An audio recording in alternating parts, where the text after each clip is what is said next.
Varicose veins కి సరైన చికిత్స కోసం సంప్రదించండి ఎవిస్ హాస్పిటల్.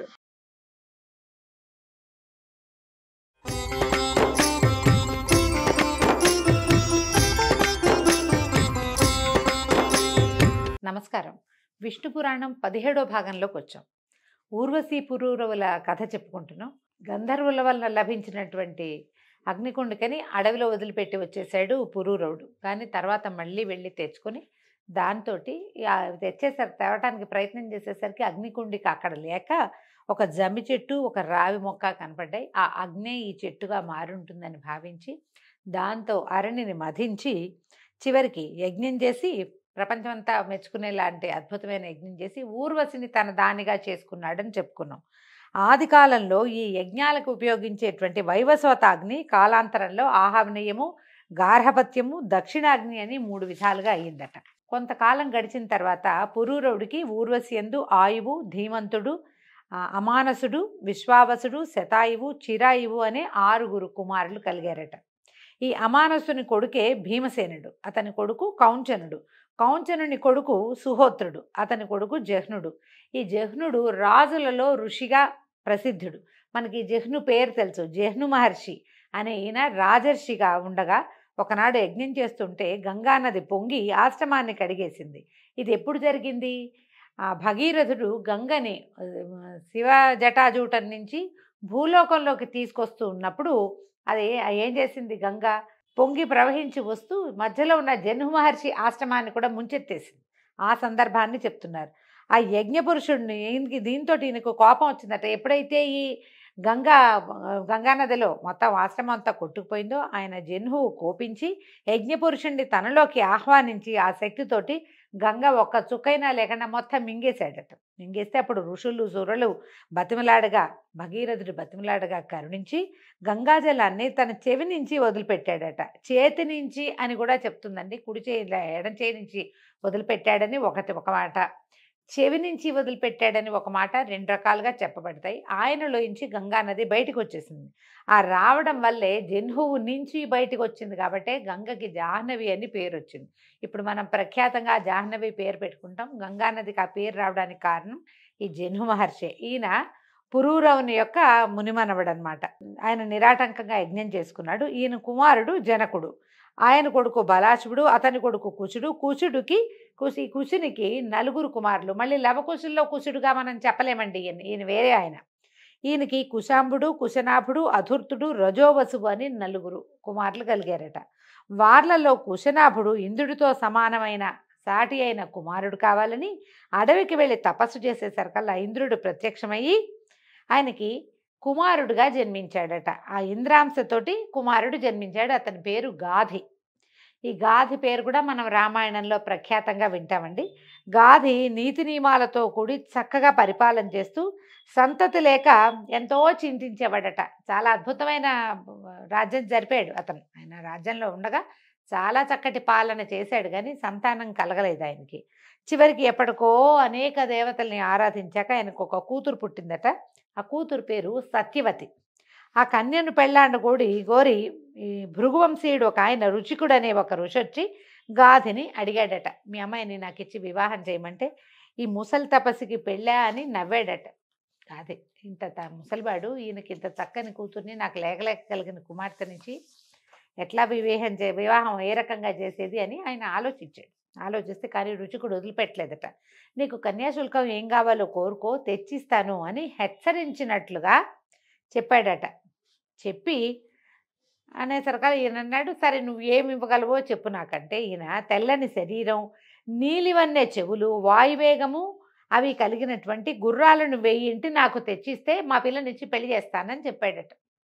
ఎలా ఉంటాయి ఇవి? తెల్లటి శరీరంతో గుర్రాలలో నీలివన్నే చెవులు ఉండటం లోకంలో ఉండదు. అసలు నీలపు రంగే ఉండదు గుర్రాలలో. పైగా ఏమిటి? వాయువేగం కావాలి, గాలితో సమానమైన వేగం ఉన్నవి అని అడిగేసరికల్లా రుచికుడు ఏం చేశాడట, ఆయన సరేనని వెళ్ళిపోయి తురంగ తీర్థం అనే క్షేత్రమందు వరుణుని ఆహ్వానించి తపస్సు చేసి 1000 గుర్రాలు పొంది తోలుకొచ్చి రాజుకి ఇచ్చాడట. రాజు ఇంకా ఏమీ మాట్లాడలేక చెప్పిన ప్రకారం తన కూతురైన సత్యవతిని రుచికుడికిచ్చి వివాహం చేశాడు. అయితే ఈయన రుచికుడు తపస్వి అయినప్పటికీ పెళ్లి చేసుకున్న తర్వాత గృహస్థ ధర్మాన్ని సుష్టుగా నిర్వహిస్తూ తపశ్చర్య జరుపుతూనే భార్యతో హాయిగా ఉండేవాడట. కొన్నాళ్ళయ్యాక సంతానకాంక్షతో ఒక మంత్రాన్ని మనసా ఉచ్చరిస్తూ ఆ చెరువు అంటే అగ్నిహోత్రంలో వేసిన దాన్ని దీన్ని అనమాట, హోమానికి సమర్పించిన ఆజ్యంలో మిగిలిన దాన్ని చెలువు అంటారు. దానిని ఋతు సమయంలో భార్యకి ఇవ్వడానికి సంసిద్ధుడయ్యాడు. అయితే ఈవిడ సత్యవతి భర్తకి నమస్కారం చేసి, నా తల్లి కొడుకు లేక కుమిలిపోతోంది, నాకు తమ్ముడు కలిగేటట్టుగా ఆమె కూడా కొంత చలువు ఇవ్వమని ప్రార్థించిందట. ఇదిగో అగ్నిలో హోమం చేయడానికి పక్వం చేసిన అన్నాన్నే చెలువు అంటారు. చెలువు అంటాం మనం. ఈ పురాణ పుస్తకాల్లో చెరువుగా కనపడుతుంది. అది రా కొమిస్తే రూ రాస్తారు. ఆమె అడిగింది, మాకు మా నాన్నకి పురుష సంతానం లేదు, నా తర్వాత సంతానం కలగలేదు, మా అమ్మ కుమారుడు లేడని కుమిలిపోతుంది, కాబట్టి ఆమె కూడా కొంత ఇవ్వమని అడిగేసరికల్లా భార్య ప్రార్థన విని ఆయన సరేనన్నాడు రుచికుడు. ఆమెను రప్పించాడు, అత్తగారిని కూడా పిలిపించాడు. బ్రాహ్మణ క్షత్రియ సంప్రదాయానుసారంగా ఆయా మంత్రాలతోటి చెరువుని కల్పించి ఇద్దరికీ విభజించి ఇచ్చి సమిత్కుశ ఫలాల కోసం అడవికి వెళ్ళాడు.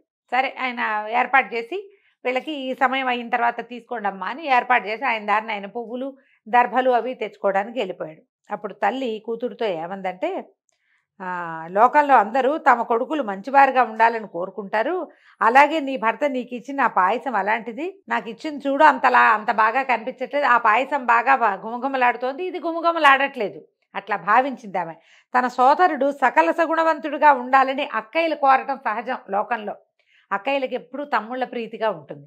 కాబట్టి నువ్వు నీ భర్త ఇచ్చిన చెరువు నేను, నీకిచ్చింది నేను, నాకిచ్చింది నువ్వు, నీకిచ్చింది నేను, నాకిచ్చింది నువ్వు మార్చుకుని ఆరగించాలని నా మాట, నా ఉద్దేశం. అదిగాక బ్రాహ్మణుడు బలపరాక్రమాలు కలవాడై ఉండటం ఆ జాతికి తగంది, పైగా నిరర్థకం కూడా. క్షత్రియుడికి మాత్రం ఉండాలి బలం, ఎందుకంటే అతను రాజ్యాన్ని కాపాడాలి, భూమిని కాపాడాలి. కాబట్టి నాకు అలాంటి కొడుకు కలిగితే రాజ్యాన్ని నిష్కంటకంగా పరిపాలించేవాడు అవుతాడు, అది నీకు కూడా మంచిదే కదమ్మా, ఆ రాజ్యంలోనే నువ్వు ఉంటావని ఇలా మంచి మాటలు చెప్పి, నీకు ఇచ్చింది నేను తీసుకుంటాను, నాకు ఇచ్చింది నువ్వు తీసుకొని తల్లి సత్యవతికి నచ్చజెప్పింది. దాంతో సత్యవతి మరి ఇంకేమీ మారు మాట్లాడకుండా ఏం చేశారు, ఇద్దరు ఈవిడ చేతిలో ఉన్నది ఆవిడ చేతిలో ఉన్నది ఈవిడే మార్చుకొని ఆరగించారు పాయసం. ఎవరిళ్ళకి వాళ్ళు వెళ్ళిపోయారు.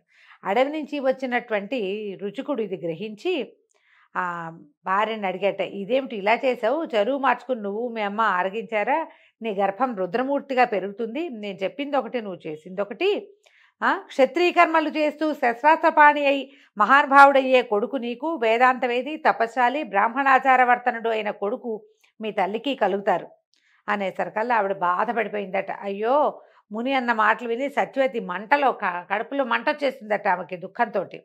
భరించలేక భర్త పాదాల మీద పడి, మహాత్మా తెలిసి తెలియని బుద్ధితో చేసిన తప్పు, మీ మాట దాటి ప్రవర్తించాను, అయితే నన్ను మన్నించండి, నాకు పుట్టే కుమారుడి యందు అట్లా క్షత్రియ గుణాలు ఉండకూడదు, అవి మీ మనవడి యందు ఉండేలాగా అనుగ్రహించండి అని బతిమలాడుకుందట. బతిమాలింది, ఎన్నో విధాలు అడిగిందట. కుమారుడికి వద్దు, మనవడికి ఉంటే కుమారుడు ఏదో హ్యాండిల్ చేసుకుంటాడు, నాకు మాత్రం వద్దని అడిగింది. అడిగేసరికలా ఆయన సరేనన్నట్టు, తథాస్తు అన్నాడు. ఆయన తథాస్తు అన్న తర్వాత సత్యవతీదేవికి ఒక కుమారుడు కలిగాడు. ఆ బిడ్డ పేరు జమదగ్ని. ఆమె తల్లి కన్నటువంటి కుమారుడు విశ్వామిత్రుడు. అయితే తర్వాత రుచికుడు తపోవనానికి వెళ్ళిపోయాడు. సత్యవతి కౌశికి అనే నదిగా మారిపోయింది. జమదగ్ని ఇక్ష్వాకు వంశీయుడైన రేణువు అనే రాజు కూతురైనటువంటి రేణుక అనే పేరు కలిగిన కన్యకని పత్నిగా పరిగ్రహించాడు. ఈ దంపతులకు, జమదగ్ని రేణుకాదేవి దంపతులకు దుష్టక్షత్రియ కాలరుద్రుడుగా విష్ణువంశతోటి ఒక కుమారుడు కలిగాడు. అతడే పరశురాముడట. ఈ విశ్వామిత్రునకు దేవతల కోరికను అనుసరించి సునశ్శేపుడు అనేవాడు దత్తపుత్రుడయ్యాడు. ఆ సునశ్శేపుని కుమారుడు దేవరాతుడు. ఈ విశ్వామిత్రుని కొడుకులు మధుచంద కృత దేవాష్టక హారితులు. వీళ్ళు మహర్షి కన్యకల్ని పరిగ్రహించారని పరాశరుడు తర్వాత ఇలా చెప్తున్నాడట. పురూరవుని పెద్ద కుమారుడు ఆయువు, వాడి భార్య పేరు రాహుపుత్రి. ఇతనికి 5 కుమారులు కలిగారట. నహుష, క్షత్ర, వృద్ధరంభ, రజ్య, నేనస్సులని వాళ్ళ పేర్లు. వాళ్లలో నేను నీ కొడుకు సుహోత్రుడు, అతని కొడుకులు కృత్స్నమద, కాశ్య, కాసులు అనేవాళ్ళు, కాశ్యుడు, కాసుడు అనేవాళ్ళు ఉండేవాళ్ళట. ఈ రాజసూయాది యజ్ఞాలు చాలా సంతృప్తికరంగా అత్యద్భుతంగా చేశారు వాళ్ళు. వాళ్లలో కృష్ణమదని కుమారుడు శౌనకుడు. 4 వర్ణాల వారితో చక్కగా నడిపించిన వాడు, అంటే ప్రపంచాన్ని చాలా బాగా నడిపించాడట అతను. కాశ్యుని కుమారుడు దీర్ఘతపుడు, తపోనిధులలో ముందుగా చెప్పదగినవాడు. అతని కుమారుడు ధన్వంతరి. ధన్వంతరి కుమారుడు కేతుమంతుడు. అతని సుతుడు దివోదాసుడు. అతను కాశీపతి అయి చల్లని పరిపాలన సాగించాడు. అతని కుమారుడి పేరు త్రివర్ధనుడట. ఎంతో మంది కుమారుల పేర్లండి. ఇవన్నీ ఆయా వంశాలు తర్వాత కొంతకాలానికి జరిగిన రాజ్యాల గురించే చెప్తారనమాట. ఈ త్రివర్ధనుడు కువలయం అనే పేరు కలిగిన గుర్రాన్నెక్కి భూమి మీద తిరుగుతూ ఆ విధంగా కువలయాశ్వుడు అనే పేరుతోటి ప్రసిద్ధుడయ్యాడు. అయితే అతన్ని తండ్రి వత్స వత్స అని పిలిచేవాట. వత్స అంటే ఏం లేదు, కుమార అని, బాబు అని, మనం బాబు అని పిలుస్తాం పిల్లల్ని, ఆ పేరే వత్స. అయితే వత్స వత్స అని పిలవటం వల్ల వత్సుడు అనే పేరుతోటి పెరిగి అతని దేశం వత్సదేశంగా పేరు పొందింది. శత్రురాజుల్ని ఎంతమందినో నిర్మూలించడం వల్ల అతన్ని ఋతధ్వజుడు అని కూడా పిలిచేవారట. అంటే ఎక్కువ మంది శత్రువుల్ని సంహరించడం వల్ల. ఈ కువలయాశ్వుడి కథ మనం దేవి భాగవతంలో వింటామండి. ఇతనికి మదాలస అనే పరమపతివ్రత అయిన భార్య యందు అలర్కుడు అనేటువంటి ఒక కుమారుడు కలిగాడు. ఈ అలర్కుడు లెక్కకు మీర సంవత్సరాల కాలం సకల జనానందకరంగాను రాజ్యాన్ని పరిపాలించాడు. ఆ కాలంలో అలర్కునికి సాటిగా చెప్పదగిన పరిపాలకుడే లేడట. అతని వంశం పుత్రపౌత్ర ప్రపౌత్రులతో ఎంతో అభివృద్ధి చెందింది. ఆ తర్వాత పురూరవుని యొక్క మనవడు రజి, అతని కూడా లెక్కకు మిక్కిలిగా కుమారులు కలిగారట. పరాక్రమ ప్రాభవంలో సాటి లేదట ఆ రజికి. పోరాడవలసి వస్తే ఇంద్రుడిని కూడా ముప్పు తిప్పలు పెట్టి 3 చెరువులు నీళ్లు తాగించగలిగినంత ప్రతాపశాలట. ఆ కాలంలో ఒకసారి దేవదానవులు బ్రహ్మ వద్దకు వెళ్ళి, తాత మాకు యుద్ధం జరిగితే మాలో గెలుపెవరిది అని అడిగితే, పురూరవుని మనవడు రజి ఎవరి పక్షానుంటే వాడిదే గెలుపని బ్రహ్మదేవుడు కూడా చెప్పాడట. రజి అంత పరాక్రమశాలిగా ఉండేవాడు. తర్వాత దానవులు తొందరగా రజి వద్దకు వచ్చి, మా పక్షా నుండి యుద్ధం చేయనాయన అని బతిమలాడారట. బతిమలాడితే, సరే మీకు సహాయం చేశాను అనుకోండి, ఒకవేళ మీకు గెలుపు కలిగితే నన్ను ఇంద్రుణ్ణి చేస్తారా మీరు అని రజి అడిగాడు. అడిగితే వీళ్ళేమన్నారు, మాకందరికీ పెద్ద సామాన్యుడు, అతనే మాకు ఇంద్రుడిగా ఉండదగినవాడు, మేము ఇప్పుడు యుద్ధం చేసేది అతన్నే ఇంద్రుడు చేయడానికి, మరి నిన్నెట్లా చేయటం అని ఆలోచించి, ఇట్లా కుదరదు మా వల్ల కాదని దానవులు వెళ్ళిపోయారట. కాసేపు అయిన తర్వాత దేవతలు కూడా వచ్చి దానవులు ఎట్లా రజిని అడిగారో అదే విధంగా మా వైపు నుండి యుద్ధం చెయ్యి అని అడిగితే, రజి దేవతల్ని కూడా అడిగాడు, నన్ను ఇంద్రుణ్ణి చేస్తారా అని. సరే వాళ్ళేమనుకున్నారు, మనకి రాక్షస బాధ లేకపోవటమే ఇంపార్టెంట్, ఇంద్రుడు ఎవరైనా పర్వాలేదు అని ఆలోచించి, నీకు ఇంద్రపదవి ఇస్తాము, నువ్వే మా ఇంద్రుడి, ముందు యుద్ధం చేయమన్నారు. ఇతను ఏం చేశాడు, ఈ రజి దేవగణాలతో పోయి యుద్ధానికి వెళ్ళి రాక్షసులందరినీ జయించేశాట. వీళ్ళని ఎంతో సంతోషపెట్టాడు దేవతల్ని. అప్పుడు ఇంద్రుడు వచ్చి నమస్కారం చేసి ఏమన్నట, ఆపదలో ఉన్నవాడిని కాపాడిన వాడు కన్న తండ్రి సమానులు. నువ్వు మమ్మల్ని ఈ రాక్షసుల బారి నుంచి కాపాడావు కాబట్టి నువ్వు నా తండ్రి వంటి వాడివి, నేను నీ కుమారుణ్ణి. రాజేంద్ర, మానవలోకంలో ఇంద్రుడు అయ్యావు, నీకు వేరే ఇంద్రపదం ఎందుకు, కరుణించి నా చోట్లో నన్నే ఉంచున్నాయన అని. ఎక్కడైనా లోకంలో ఏముంది, కొడుకు ఏదడిగితే తండ్రి అది ఇస్తాడు. ఇప్పుడు నేను నీ కొడుకును కదా, నువ్వు మమ్మల్ని రక్షించి కన్న తండ్రి అయిపోయావు కాబట్టి నాకు నా రాజ్యాన్ని నాకే ఇవ్వు అని అడిగితే, ఈ రజి అన్నట్ట, పగవాడైనా వచ్చి ప్రార్థిస్తే వాడు కోరింది ఇచ్చి సంతోషంగా పంపటమే ధర్మం. ఇంద్రుడంత వాడొచ్చి దీనంగా కోరుతుంటే కాదంటాం అధర్మం కదా అని అనుకొని, సరే మంచిది, నువ్వు అమరావతికి పో, హాయిగా నీ రాజ్యాన్ని నువ్వే ఎలుకో, నువ్వే ఇంద్ర పదవితో ప్రవర్తించు అని చెప్పి వెనక్కి వచ్చేసాడట భూలోకానికి. కలహాసనుడైనటువంటి నారదుడు రజి యొక్క కుమారులకి దుర్బోధ చేసి రెచ్చగొట్టాడట. ఆ ఇంద్రపదవి కోసం వాళ్ళు ఏం చేశారు, రజి ఇంద్రపదవిని కోరికలా వదిలిపెట్టేశాడు. హాయిగా సంతోషంగా అతడు వదిలేసిన ఇంద్రపదవి కోసం ఆయన కుమారులు దండెత్తారు. లోకంలో మనం ఇలాంటివి చూస్తాం, నాన్నలు చేసిన దానాల్ని వెనక్కి లాక్కోవడానికి ట్రై చేసేటువంటి కుమారులు మనవలు పుష్కలంగా కనపడతారు కలికాలంలో. ఆ కాలంలో కూడా ఒకళ్ళో ఇద్దరో ఉండేవాళ్ళు, ఇదిగో వాళ్లే వీళ్ళు. అది కూడా వాళ్ళు ఏంటంటే వాళ్ళంతటి వాళ్ళకి పుట్టల. నారదుడు వాళ్ళని రెచ్చగొట్టాడు. ఇంద్రుడు ఆలోచించి స్వర్గం విడిచి వెళ్ళిపోయాడట. అయితే ఈ రజి కుమారులు స్వర్గరాజ్యాన్ని ఆక్రమించుకున్నారు. యజ్ఞభాగాలు దేవతలకు చెందనీయక వాళ్లే ఆకర్షించి పుచ్చుకునేవాళ్ళు, రాజ్యపాలన చేసుకునేవాళ్ళు. అలా కొంతకాలం అయ్యాక ఇంద్రుడు ఒకనాడు ఎవరికంటా పడకుండా దేవగురువైన బృహస్పతి దగ్గరకు వచ్చి ఇట్లా ఆలోచించాడట, గురుదేవ, యజ్ఞభాగంలో నాకు ఇసుమంతైనా అందక గోరు కాయగాచిపోయిందంటే అసలు ఆయన చేతులు ఎండిపోతున్నాయి. నాకు ఈ మారు యజ్ఞానికి వెళ్ళినప్పుడు ఎవ్వరికీ తెలియకుండా కొంచెం పురోడాశం తెచ్చి, అంటే యజ్ఞ హోమంలో వేసేటువంటి ఆజ్యం అన్నమాట, తెచ్చి నాకు ఇవ్వవలసిందిగా ప్రార్థిస్తున్నాను. మన్నించు, నన్ను క్షమించు, ఈ పని చేయిస్తున్నాను నీతోటి అంటే ఇంద్రుడి మాటలకి దేవగురువైన బృహస్పతికి మనసు కరిగిపోయిందట. ఏం చేశాడు, వెంటనే దేవతలకి మేలు, దేవతలకి పగవాళ్ళు ఎవరైతే వాళ్ళకి ఫలానా వాళ్ళు అని పేరు పెట్టల, దేవతలకి పగవారికి మాత్రమే కీడు కలిగేలాగా అభిచార హోమాన్ని ఒకదాన్ని నిర్వహించాడట.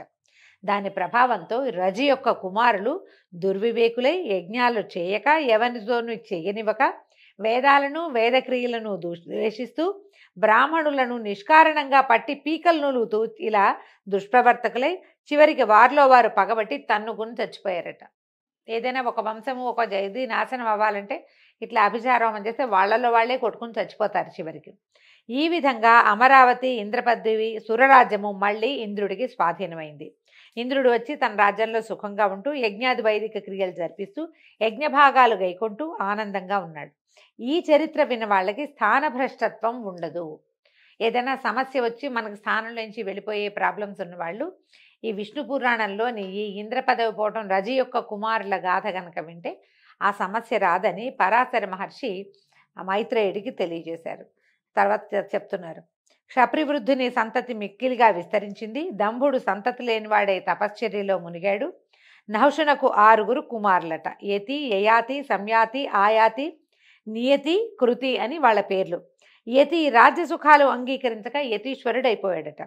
యయాతి రాజ్యాభిషేక్తుడై శుక్రుని కుమారుడైనటువంటి దేవయానిని వృషపర్వుని కుమార్తె అయినటువంటి శర్మిష్ఠని పరిగ్రహించి ఆనందంగా ఉన్నాడు. అయితే యదువు దుర్వసువు అనేవాళ్ళు దేవయాని యొక్క కుమారులు. దృహ్యుడు ఆసువు పూరుడు అనేవాళ్ళు శర్మిష్ఠ కుమారులు. అయితే యయాతి శర్మిష్ఠని ఎక్కువ ప్రేమగా చూస్తూ దేవయానిని అంతగా చూడకపోవటం వల్ల మావగారైనటువంటి శుక్రుడు యయాతిని శపించాడట. యయాతిని మావగారు ఏమని శపించారు, యయాతి తన యొక్క శాపాన్ని ఏ విధంగా పోగొట్టుకున్నాడో రేపు ఉదయం భాగంలో తెలుసుకుందామండి. అంతవరకు సెలవు, నమస్కారం.